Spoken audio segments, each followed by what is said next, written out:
Well, Yeah. apples feature very strongly in our cultural mythology. There's a lot about stories of the apple tree turns up quite regularly um, in mythology, particularly about the fecundity of relating to the fecundity of the culture, really.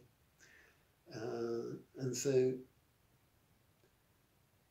they do hold a particular place. I think the apple, as a yeah, it does hold a particular place. Yeah, in all its stages, the exquisite flowering, blossoming time, which is coming up, the development of the fruit when you just know it's no good picking an apple until it is ripe, until you can just turn it lightly with your hand and it falls into your hand. You have to wait for that moment. You cannot hurry the apple. It's no good picking an apple before it's ripe.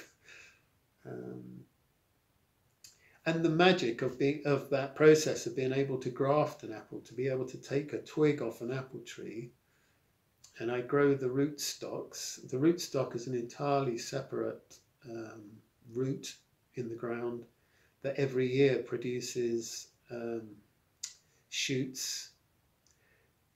And then at this time of year, and I've completed it now for this season, but I cut those roots, those shoots from the root stock, splice graft on tips of apples, and then that tree will produce an exact uh, copy of the tree that it was picked from. So I grow.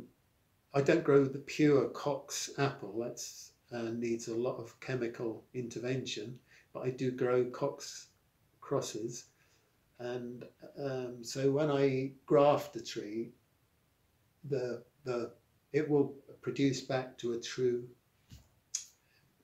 tree that it was picked from. So that Cox like cocks of apple will be reproduced, and then I can sell those trees to people and they can take that and distribute it. And I like to think of that being going out all over into people's gardens and yeah, yeah. So the apple tree is a very special plant for me in that way. Yeah.